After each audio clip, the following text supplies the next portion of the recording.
What's up, guys? Welcome to another episode of Ross Overland. Now, I know I haven't posted in quite some time. Life has been kind of hectic living in Florida here. We went through 2 hurricanes. I moved, so I've been working on my new place and dealing with life stuff. But now we're looking forward to get back to posting and taking trips for the rest of the year. Planning on going out west, so that's going to be really cool. Also, just going to give you guys a little update on the truck and go hit some trails. We're out here in Picayune, Strand State Forest. It's a beautiful day out today, so yeah, should be a fun time. Now, let me go ahead and show you guys. I don't think I've posted this to YouTube yet. We have the SmartCap on the truck, and it looks fantastic. Really looks good. Go ahead and open it up. All you got to do is push on these little sides, and it's on gas struts. It'll automatically come up. I got the one with the glass in the window in the side. So you see how dusty and dirty my tailgate is? Well,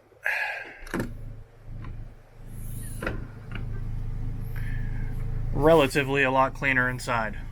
So if I didn't have the SmartCap, my stuff would look exactly like my tailgate here. So yeah, this thing has been awesome. I've got the front runner rack on it with the rooftop tent. Next, I'm gonna put an awning on that side. Well, actually on the driver's side. But yeah, so let's go have a good time.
I would also like to point out that during this time of year, this area of Picayune the sugar sand can become really soft, and you could see me sort of sliding around in these shots. You need a little bit of gas to get through it. Also, I want to point out that these sections of Picayune were just added to the South Florida Adventure Trail. So if you're familiar with the Florida Adventure Trail, there's a new addition that goes all the way from essentially Citrus down to the Key West. So it's a really cool area to check out. I live super close by it. I've made some videos here before, but great area. Alrighty, so we made it back to the Kirkland campsite, Kirkland Hammock. It's a pretty nice, decent little campsite. Out here in the middle of nowhere. This is pretty much the only primitive camp in Picayune Strand. Sucks that there's no dispersed camping out here, but there's a lot of hunters out here, so I get it. We want to share the recreation with them. So I also wanted to talk about the SmartCap a little bit more. It's kind of barren right now. I haven't been able to do much with it just yet, but eventually I want to go ahead and get a bin in one of these sides and have all my kitchen stuff in it. That'll free up a lot of space in the back of the bed and make it a lot better to live with on a trip. But it just looks so great. And it's going to be so good to open these up and just grab whatever I need in here. It's going to be nice. The Iceco fridge that I installed a little over a year ago is still running super strong. So I'm happy about that. But yeah, she's doing well. Now, I also wanted to go ahead and give you guys a little update on the truck, how it's doing, what its plans are for the future. It's been okay. Right now I have an issue where my left taillight is out, and it's not because the taillight is burnt out. I replaced all of them. It's just some weird electrical issue that I gotta take it into GM for, and they gotta figure it out. The other thing that I've been noticing is when we went and did our Smoky Mountain 1000 trip, we had an issue actually going to North Carolina and Georgia. I was coming up some hills, and essentially what happened is I'm going up the hill, I have cruise control on. Halfway up the hill, I take cruise control off just because I didn't want it to be in a really low RPM. So as soon as I press the brake, it comes off, and I feel a jolt in the truck essentially. I apply a little bit of gas, and I couldn't tell if it was the motor or the transmission, but now I know it was the motor misfiring. And anytime I tried to apply gas, it would just stutter really, really bad. Luckily though, out in the middle of nowhere, Georgia, I was like 5-10 minutes away from a dealer. Somehow got it in there. They did a TSB on it really quick within like 30 minutes, and it was fine ever since then.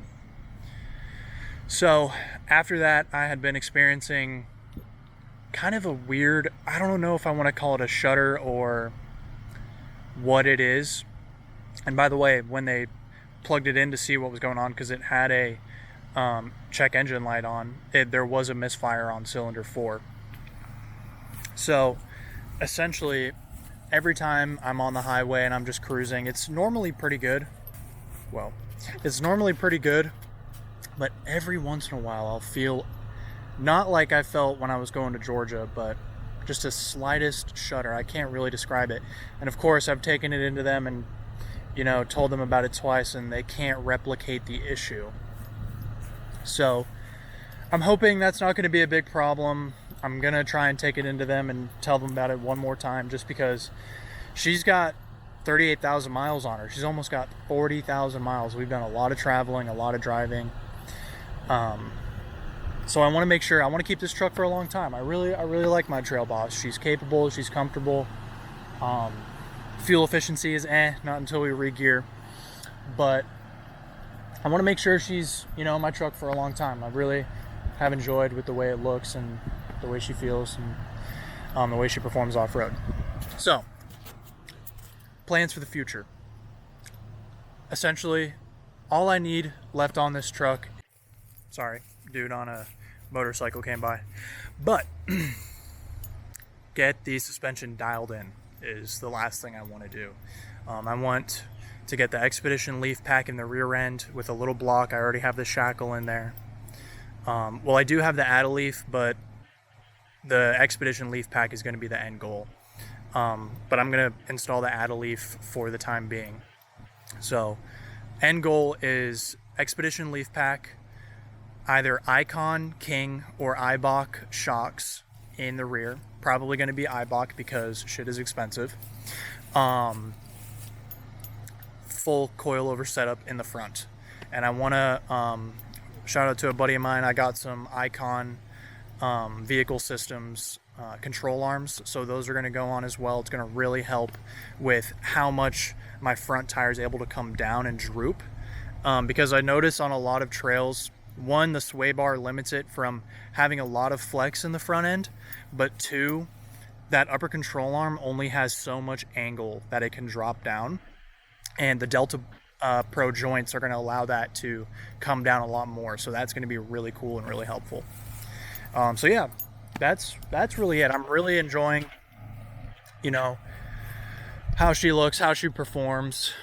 As you can tell through some of this footage, it's really dry out here, and I'm just having a blast rolling through these little sugar sand hills. When it gets really dry out here in Florida, the sugar sand just gets so immense, but I'm glad there's no silt. But yeah, the red arc system is still doing well. Iceco fridge still at 36, but I've got it cleaned up. It looks real nice back in there. So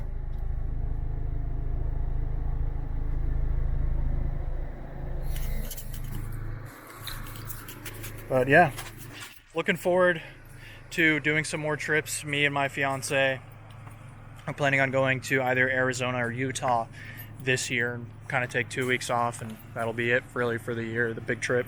But other than that, we're going to Citrus with a group of buddies with all mid-sized trucks end of April, so that will be fun. Looking forward to that. Gonna make a really cool video. We're gonna camp out, and kind of upset that I didn't do a bunch of camping this winter. We were really busy with moving and work and life and hurricanes and Florida stuff, but yeah. So yeah, let's get back on the trail. And that is it for this episode of Ross Overland. I'm going to come back here and show you guys more of this. I need more footage here, and I'm going to look forward to consistently posting from now on, hopefully. So if you guys enjoyed the video, please give it a thumbs up and subscribe if you would. And yeah, thank you guys.